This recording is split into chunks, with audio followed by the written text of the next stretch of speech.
we are going to see about a very important subject which is called satellite communication, especially for ISRO exams and CATE exams. Okay, so this satellite communication, we are going to see all the important areas and all the important equations. Okay, satellite communication is actually a microwave communication itself, and microwave communication happening with the help of a satellite. Okay, it is a line of sight communication also.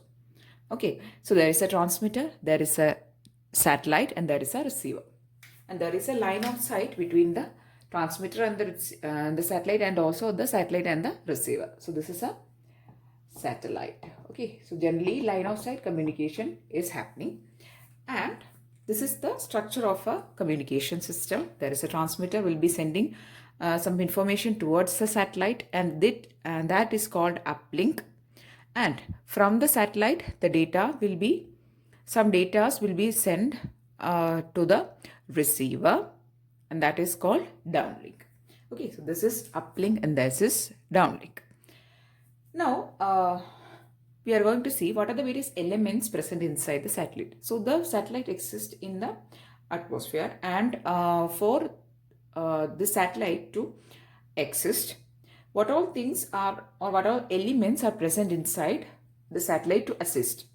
First one is propulsion system, which will help the satellite to travel and reach its orbit. Then telemetric systems, attitude control system. Then there is one thing which you can't see actually, it is fuel. Okay, there is fuel systems which is used for giving energy. Then batteries are also there, power and thermal control systems are there, and also there are solar arrays or solar panels. Okay, so these are the main elements present in a satellite, and which will help the satellite to reach its orbit and exist its orbit, and to communicate with the various base stations on the earth. Okay, whether it is uplink or whether it is downlink. Okay, so these are the various elements present in a satellite communication system. Now we are going to see how the orbit of this satellite is, how the satellite is moving around the earth, and then we are going to see about various types of orbits, various types of satellites. Then we'll be seeing Kepler's law for planetary motion, and also we'll be seeing the effective isotropic radiated power calculation for a satellite communication system. Okay, so all these things we are going to see nextly. Nextly, we are going to see about the orbit of a satellite. So when a satellite is moving around the earth, it is actually following an orbit. Orbit means the path of motion of a satellite is called its orbit. And this orbit is having a shape of an ellipse. Okay, so this satellite is moving in an elliptical orbit. Okay, so this shape is elliptical. And if you see this elliptical orbit, this is the orbit and this is the earth. Okay, so this earth, the position of this orbit here, the position on the orbit which is closest to that of earth is called perigee or perihelion. Okay, so if you see this orbit, this point is the closest point with respect to the earth. And this point here is the farthest point, right? And that point on the orbit, which is farthest from the earth, is called apogee or aphelion. Okay. So I'll explain it once again. There are 2 points we can consider on a satellite orbit, which is an elliptical one.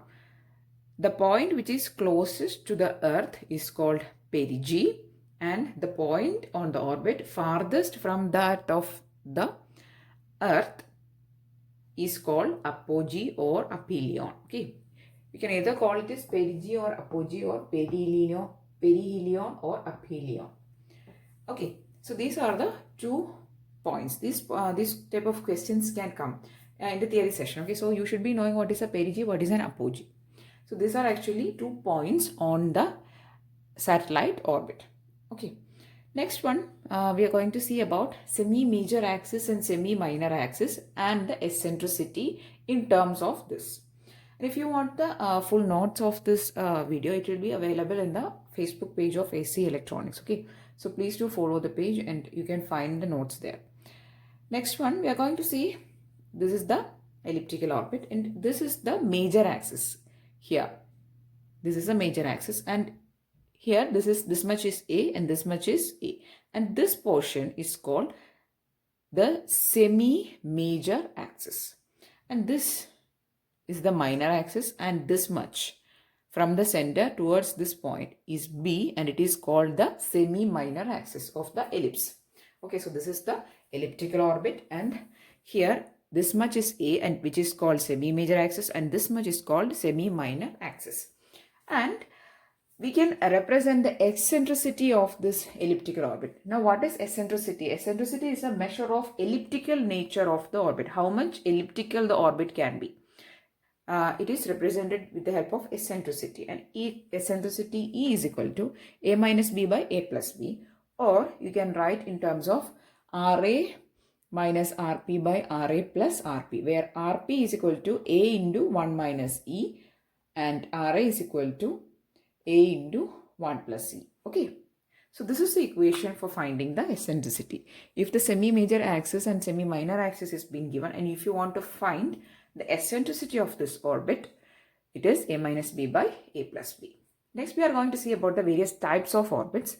LEO, MEO, that is lower Earth orbit, and geosynchronous and geostationary satellites, and what are the various type of orbits we are going to see.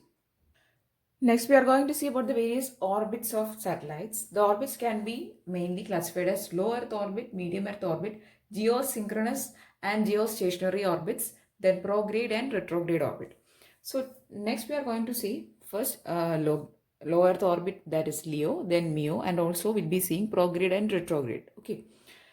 So the first one is low Earth orbit, means it is closer to the Earth's surface. That is, the distance is from 500 to 1500 kilometers from the Earth's surface only. Okay, so that is a very simple structure or simple orbit, which is low Earth orbit, very closer towards the Earth's surface. The advantage is that low power transmission, since the satellite is placed closer towards Earth, power requirement is low, and also packet delay is less. The disadvantage is that for global coverage, that is, if you want to cover entire Earth surface along all corners of the Earth, means more number of satellites will be required. Since its coverage is less, we require more number of satellites for having global coverage. And also the design, since it is an early design or the first initial type of satellites, the design is complex. So the next type of satellite is medium Earth orbit satellite. The distance is from 5000 to 12,000. Okay, it is not 1200, it is 12,000 kilometers from the Earth's surface. The main advantage is that as compared to the low Earth orbit design, it is having simple design and fewer handovers. That is, in order to since it is having more coverage as compared to the low Earth orbit satellites, in order to cover a large area or large surface on the Earth, the number of satellites required is less, and also since the number of satellites required is less, fewer handovers between the satellites. Okay, the next advantage is number of satellites needed is less since it's having more coverage. The disadvantage is that high power consumption, since the satellites are actually farther from the Earth's surface, power consumption is more for sending and receiving, and special antennas are also required in order to transmit to such a height. We require special antennas. So that is medium Earth orbit satellite. Okay, so we have discussed about low Earth orbit satellite and medium Earth orbit satellite. Next we are going to see what is a prograde and a retrograde orbit. Consider that this is the orbit, this is the satellite, and this is the Earth. Okay. If the satellite is rotating in the same direction as that of Earth, see, if it is this direction and Earth is also this, such orbit is called a prograde orbit. Okay, that is a prograde one. And if the satellite is rotating in the opposite direction of that of Earth, it is called a retrograde. Okay, so that is prograde and retrograde orbits. When the rotation of satellite is in the same direction of that of rotation of Earth, it is called a prograde orbit.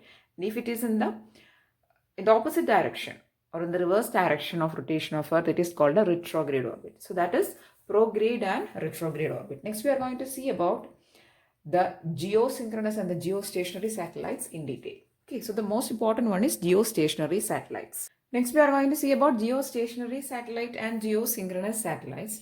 Geostationary satellite means these satellites are at a distance of 36,000 kilometers from the Earth's surface, and all main applications, that is for all radio systems, TV, weather forecast, etc. For all this purpose, we depend on geostationary satellites. So they are having a very high coverage. And this geostationary satellites moves around the equator of the Earth. Okay, so if this is the equator of Earth, the orbit is actually following the equator of the Earth. And the main advantages is that it is having actually a lifespan of approximately 15 years or more. So once we are placing this satellite in the orbit, it will stay for a much longer period. And due to this much of coverage, or due to this large coverage, only 3 satellites are actually required to cover the entire Earth, all over Earth, and the angle of placing of these satellites is 120 degree apart. Okay, so this is how, if you place the satellites, you can have a global coverage. Now the disadvantage is since they are located at such a height, they are having high power requirement, and in order to place the satellite in its orbit, it is more costly. Okay, that is fixing cost is more, and also they require larger antennas. Due to this much of distance, larger antennas are also required. Now, what is the difference of a geostationary satellite from a geosynchronous satellite? Geosynchronous satellite is almost similar to that of a geostationary satellite, but here this geosynchronous satellite is following the Earth, or its orbit is having a inclination of theta from the equator. If this dotted line is the equator, and the circle around that is a geostationary satellite, and this inclined orbit is the orbit of a geosynchronous satellite, which is having an inclination of theta from the dotted line, which is the equator. Okay, so that inclined satellite is called a geosynchronous satellite, and the orbital period of this satellite is 23 hours and 56 minutes, and it is irrespective of whatever inclination it is having. Okay, so that is a geosynchronous satellite and a geostationary satellite. Next, we are going to see how the geostationary satellite height can be calculated. That is, we know that this 36,000 approximately, how this height is been coming. So let us see that nextly. Height of a geostationary satellite, how this height is actually coming, how this height is fixed as 36,000 kilometers. Let's see. Okay, so consider that this is the orbit of a satellite. This is Earth. Okay, this is Earth, which is represented as E. This is the satellite. And for this purpose, that is for calculating the height of a geostationary satellite, for this purpose, we generally assume that the orbit of the satellite is taking a circular shape. Okay, so we have to do all the calculations based on the concept that, or based on the assumption that the orbit is actually a circular one. Generally, it is not a circular one, it is an elliptical one. Okay, so for this purpose only, we will be considering that it is a circular one. Now, the radius of Earth is R. We are taking this radius of Earth. I have marked inside the Earth circle. There is an R. I hope you can see it. Yeah. So, the radius of the Earth is R, and the height from the surface of Earth, I have marked a line to indicate that is a surface of Earth. From the surface of Earth to the satellite, the height is h. Okay, so if you take this entire orbit, which is a circular one, the total radius of that circle is actually r plus h. If you take the center of Earth as the center of this orbit, the radius of this circular orbit is now r plus h. Okay, please keep that thing in mind. Okay, we have taken the radius of Earth as small r. The height or the distance of the satellite from the surface of Earth is h, which is small h. And we take the orbit as circular one, and the radius of this circular orbit is now r plus h. Okay, consider that the time taken for one revolution, that is for completing one revolution of this orbit, the time taken is t, and the speed of the satellite is v. Now, what is the total distance covered in one revolution? In one revolution, this satellite is actually covering nothing but the circumference of the circle, right? So, the circumference of this circle is 2 pi r, right? Generally, for the case of a simple circle, what is the circumference? It is 2 pi r, right? Here r is r plus h for this orbit. For this circular orbit, the radius we have already taken as r plus h. So, it is 2 pi into r plus h, and that is the distance covered by this satellite in one revolution. Okay. Okay, I hope till this it is clear. So, d is 2 pi into r plus h. That is the distance covered. The time is t. So, what is the velocity or the speed? We can represent velocity or the speed of the satellite v is equal to 2 pi into r plus h by t, which is the time taken. Okay. Now, please keep this much in mind. Now, let us move on to some concepts of centripetal force and centrifugal force. Okay, we know that in order to the satellite is actually placed in the atmosphere, and there is some force of attraction which is actually keeping this satellite in its orbit. From that is, this force of attraction given by the Earth keeps the satellite in its orbit, and that force of attraction is called centripetal force. Okay, and also in return, the satellite is also having some attraction which attracts the Earth towards itself, or there is a force given by the satellite, and which this force is actually tempting to escape from this orbit. Okay, so there are two forces which are equal and opposite, and these equal and opposite forces is actually balancing the satellite in its orbit in that fixed path. So, due to that, the satellite is moving in a fixed path. Otherwise, it will escape from the path, or it will break the path. So, in order to keep the satellite in its orbit, and in order to satellite to follow its orbit, there are two forces, which is centripetal force, which is a force of attraction by the Earth, and there is a force given by the satellite, which is called which is a reverse one, or the opposite one, which is called centrifugal force. Okay, so the concept is that these two forces are actually equal and opposite, and they will get balanced. Now, for calculating the height of this satellite, we actually equate these two forces, which is centripetal force and centrifugal force. Okay. Now, if somebody is asking you what is the force of attraction towards this, the center of this orbit, then it is centripetal force. Then what is the force given by the satellite? Is called centrifugal force.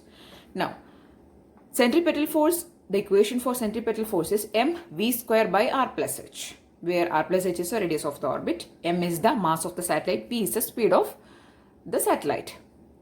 That is a centripetal force, is equal to the centrifugal force, which is given by m into g into r by r plus h the whole square, where m is the capital M is the mass of the Earth, g is the gravitational constant, which is 9.8 meter per second square, r is the radius of Earth, r plus h is the circumference. Sorry, r plus h is the radius of the orbit. Now, if you equate these two, you will get v is equal to r into square root of g by r plus h. Okay. Now equate these two equations, or these two forces. We'll get the value of v. We'll cancel out the constant terms, and this actually we can say v is equal to r into square root of g by r plus h. Okay. Now we are going to substitute here v is equal to 2 pi into r plus h by t. Okay, so 2 pi into r plus h by t, we have substituted it here, is equal to, we'll equate it with this term, because the value of v we already have in our hand, it is 2 pi into r plus h by t. Okay, so 2 pi into r plus h by t is equal to this term, which is r into square root of g by r plus h. Now we are going to substitute the values of g here, g is 9.8, T is taken as 24 hours, and R is, already we have written it here, R is the radius of Earth, it is 6,371 kilometers. So all these terms we are going to substitute. Also the value of pi will be substituting in this equation, and then we'll be getting the value is 35,855 kilometers, which can be approximated as 36,000. This is nothing but kilometers. Okay, so 36,000 kilometers is the value. Okay, so plus law of planetary motion. So based on this law, actually this everything we are actually fixing, the orbit, its period. So there are mainly three laws: first law, second law, and third law. So this board is actually having all the three laws of Kepler's planetary motion. The first law is this. First law, I've written in quotes all the laws. Okay, so if you want to note down, please note down while I'm explaining. Okay, all these terms or the variables I'll be explaining while I'm saying. I have not written all the variables, that is what these variables are denoting, but I'll be saying. The first law, the orbit of a planet is an ellipse with sun at one of its foci. So if you see elliptical orbit, there are two focus or foci, F1 and F2. This is a planet and this is the orbit of this planet. Okay, we are now going for the planetary motion. So there is sun and there are planets, and the planet is having an elliptical orbit with sun. This circle inside this elliptical orbit is a sun, and that is at one of the focus of this ellipse. Okay, so that is the first law of Kepler. And according to this Kepler's first law, R is equal to, in the box I have written the equation, P by 1 plus epsilon cos theta. Now what is R? R is the distance from the sun to the planet. Okay, so this is the distance. So based on this law, we can fix the distance, or we can find the distance. R is equal to, that is, R is the distance from sun to earth, sorry, sun to the planet. Then P is the semi-lattice rectum of this ellipse. Then epsilon is the eccentricity of the ellipse, or you can say it as E. Okay, then theta, there is a cos theta term, and the theta is the angle of the planet's current position from the closest approach. That is, if you take the angle of inclination of this planet from the current approach, that is from this sun's approach, if you take the angle of inclination of the planet, that is theta. So the distance is R is equal to P by 1 plus epsilon cos theta, or E cos theta. Okay, so that is the first law. Moving on to the second law, is actually regarding again sun and planets, and it is regarding an area. Okay, the second law states that a line joining a planet and sun, this is a planet, this is the sun. So there is a line here. Okay, joining the sun and the planet, sweeps equal areas during equal intervals of time. That is, this line is sweeping equal areas at equal intervals of time. And we consider that it is sweeping out an area in the form of a rectangle. Okay, so every time it is sweeping, it is a small rectangles forming, and these rectangles, if you calculate at equal intervals of time, is having same areas. Okay, so that is a concept. So the area is dA is equal to 1 by 2 R into R d theta. Now what is R? R is the base of this triangle. I have told you that this is forming a triangle, and R is the base of the triangle, and R d theta is the height of the triangle. And we know that the area of a triangle is half BH. So if base is R and height is R d theta, this is d theta, okay, R into d theta. If base is R and height is d theta, then what is the area? Half BH is half R into R d theta. So that's how it is coming. Okay. So the area is half R into R d theta, or if you take the area per time, it will be half R square d theta by dt. Very simple. This term by dt. dA by dt if you take, this is the expression. Okay, so that is Kepler's second law. I hope that is clear. Moving on to the most important law, which is the third law. Most of the time, this is coming in this question papers and everything. This is the most important law. The third law states that the square of the orbital period, we have already talked about orbital period. Orbital period means it is a time taken to have one revolution in the elliptical orbit. So the square of this orbital period t is of a planet is directly proportional to the cube of the semi-major axis. We have also talked about semi-major axis and minor axis. So t square is proportional to a cube. That is third law. I'll explain it. I'll read it once again. The square of the orbital period of a planet is directly proportional to the cube of the semi-major axis of the orbit. And if you take this proportionality, you will get this constant. That is a cube by t square. If you take, it is g into m plus m by 4 pi square. Now g is the gravitational constant, m is the mass of Earth, and small m is the mass of the satellite. If you take Earth and satellite, you can use this equation. Okay. Otherwise, if you're taking sun and planet, you have to substitute its mass. But calculating the mass of sun and everything is it is not possible. So if you use this fourth, there is this equation or this law for the case of Earth and satellite. You can put here m is the mass of Earth, small m is the mass of satellite, g is the gravitational constant. So this is Kepler's third law, which is t square, which is orbital period.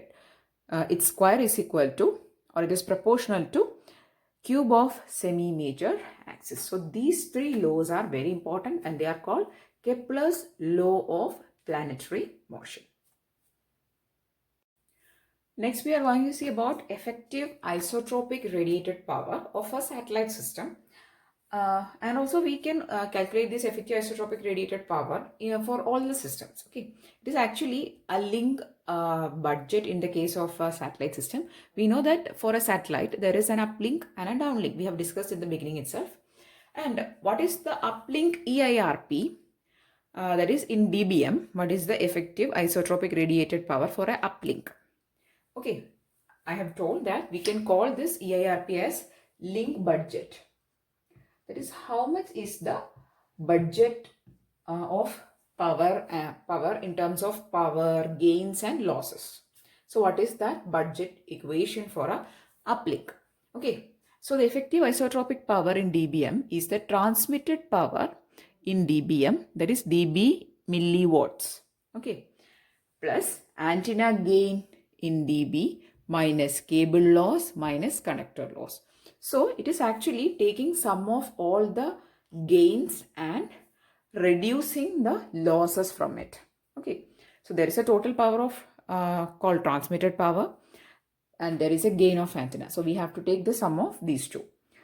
And there is some losses involved. We have to subtract that losses from this gains, which is cable loss and connector loss. In case of any other losses, for example, path loss or free space path loss, we have to include that also. Okay, so this is called effective isotropic. This is the effective power or effective isotropic radiated power. And for the case, this is the case of uplink. Similarly for the downlink also. Okay, so it is received power plus gain minus loss minus whatever losses you have to subtract, then you have to do it. So that is the effective isotropic radiated power. And this, why this equation I am discussing is because there can be numerical questions asking to calculate the EIRP of either uplink or downlink. So it will be specifically given what all are the losses you have to include and what all are the gains. That is what are the powers and what are the gains you have to include. It will be specifically given in the question. You just have to know that this is actually the concept of EIRP. It is also called link budget, okay, for uplink also and also for downlink. So these are the important topics that you have to cover when you are going for an examination, especially for ISRO. Satellite communication is the most important subject. So if you are preparing for ISRO exams, that can be scientist exam or technical assistant exam, then this is a very, very important video. So please do share it with all your friends.